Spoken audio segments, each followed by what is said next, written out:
circle up there. So we're looking at similar products. I take a look at Euphoria, and I'll come back to Euphoria in a minute. It's up to you whether you want to watch 13 Reasons Why. Yeah. I mean, it's now coming with heavy trigger warnings because obviously the subject matter is dark. 13 Reasons Why. But basically, if you ever want to know the target audience for any drama, film, TV, look at who's in it. Okay. So predominantly, the target audience for these shows are reflected within the cast, who are all teenagers. What Americans would call high school kids, but what we realistically would call kind of like late teens. 13 Reasons Why. What was the other one we mentioned? Euphoria, and that was it. What was it, wasn't it? A third one did occur to me. I mean, one of the reasons that I started watching 13 Reasons Why, I never actually finished, is because the concerns that are expressed within these are not my concerns. Yeah. And you have to think about how you're going to tap into what already exists. How they can relate. Yeah. And if you were to be selling this as an idea, you would say, and this is a common sales practice within the media, it's the similar audience to Euphoria and 13 Reasons Why. And an executive would get immediately who that is. Okay. So this is why you want to be specific. Now, whether you go away and watch these shows or not is irrelevant. Yeah. It's the same target audience.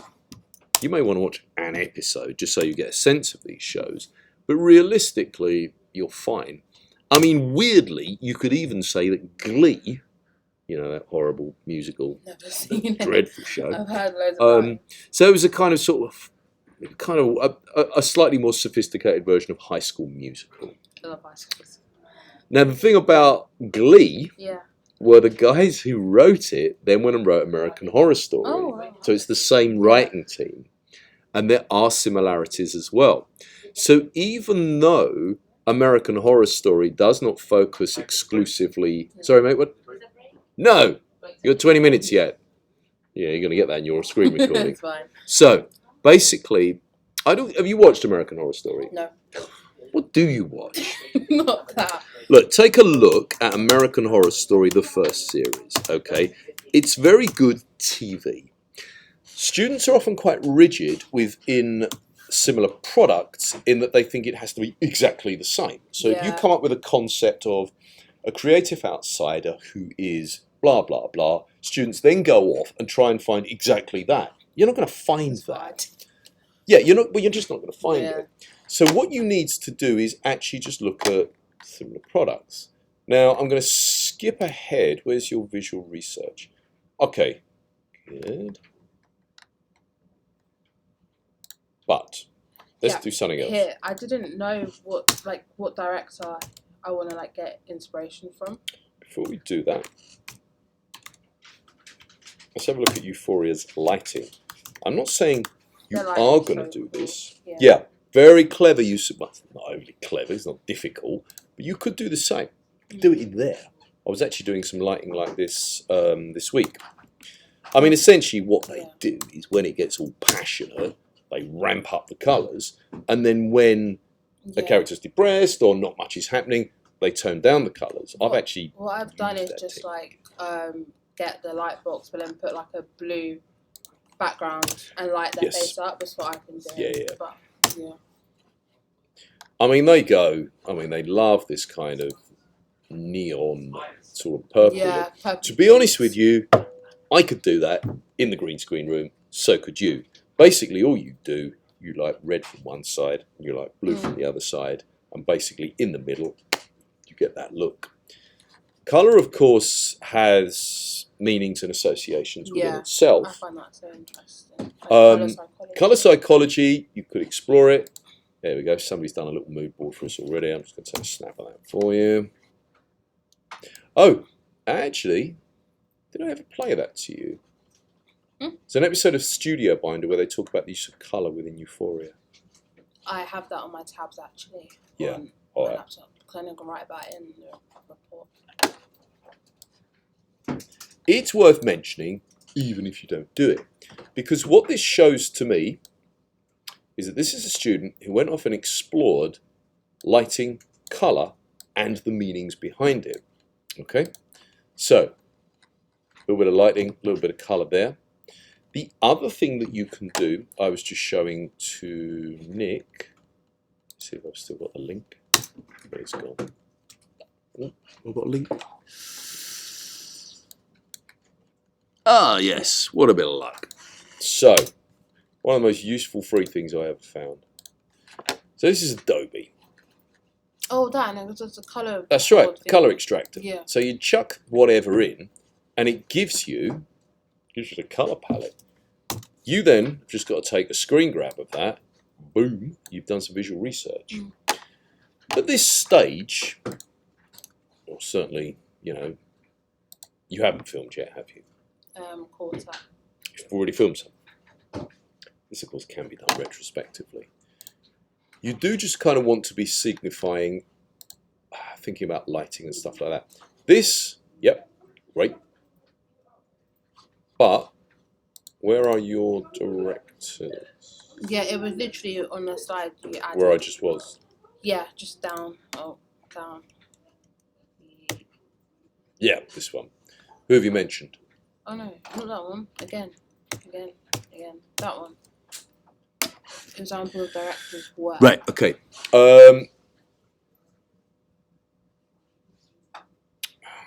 See, part of the issue with this is I'm going to recommend to you directors that me as a middle-aged man is aware of and who I find inspiring. But they might be people you particularly find inspiring. People who are worth looking at because they have a strong visual style. See you later. It's a guy called David Fincher. Fincher has a very definite look to his movies. Whether you like the movies or not, it's kind of up to you. He's most famous for the movies Zodiac, Social Network. Oh, I've watched Social Network. You watched it because it was about Facebook. Hang on.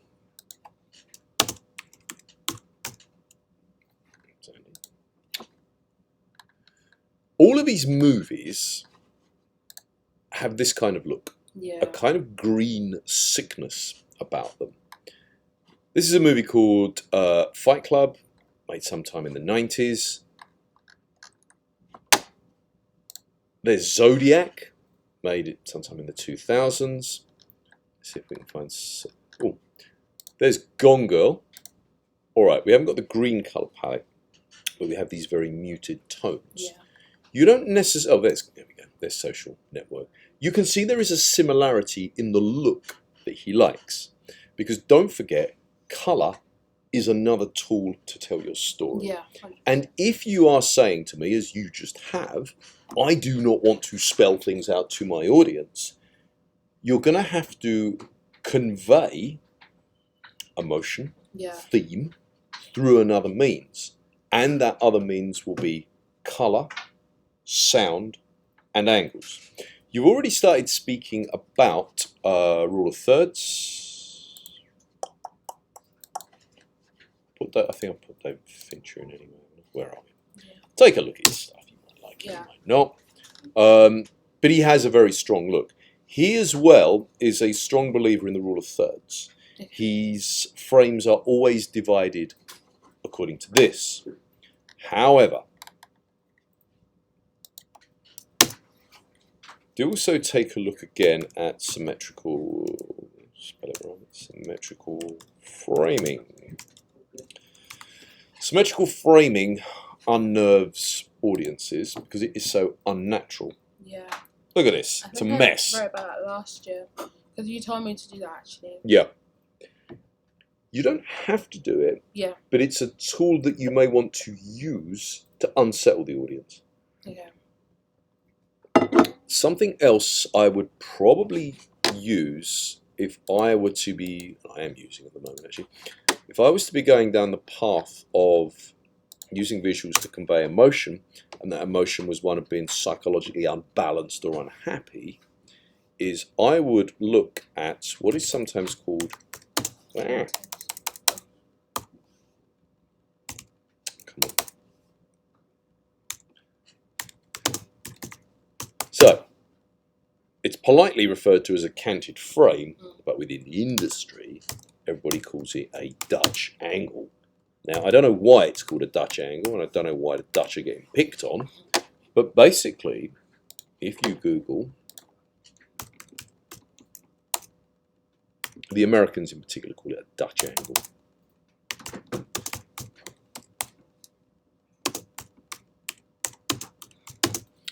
It is used to suggest to the audience that something is not quite right, that something is off or unbalanced.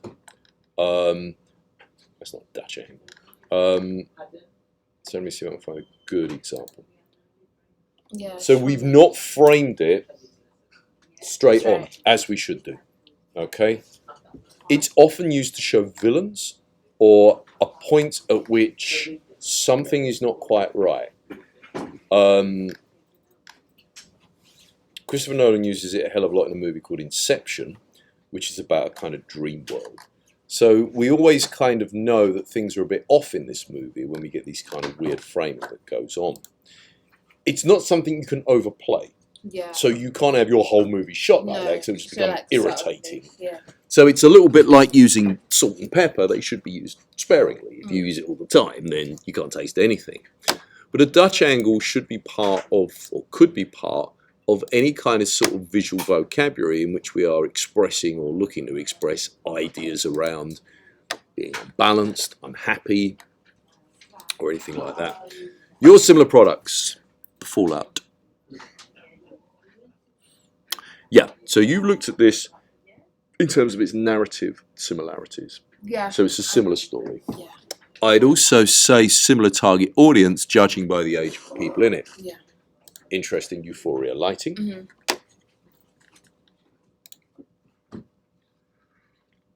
Mike, thank you so much for today. It's not over yet, Zach. You've got 10 more minutes. I'm going to the toilet. Okay. You're not going to disappear on us, are you, Zach? You're not going to disappear on us, are you? Pardon? You're not going to disappear, are you? I never did. This one's quite similar. Right, I'm going to check it when he comes back, because we've got 10 more minutes. I'm doing a screen recording with Trinity, so she's heard us have a conversation about you going to the toilet. So when she listens to this later, yeah, he needs to finish it. Zach, go to the toilet. This one's very similar because she goes through similar experiences, like her dad's death and everything. So similar, like in my instance, the best friend dies, and then she's like an outcast, and she literally got no friends, and yeah. Yeah. Okay. Call it colour palette. Oh, palette. I mean, yeah, it's a colour scheme, Yeah. but we just call it palette. You've gone with very vibrant colours. Yeah. You might want to have some David Fincher in there to signify muted colours. There was... Zach, you're going to the toilet, remember? Okay, so there was a movie a few years ago called The Witch.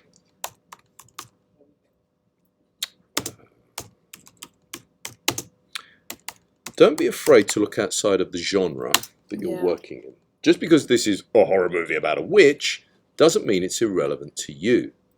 Because you may think to yourself, right, I'm not making a horror movie, but wow, I really like the look of the shots in that film.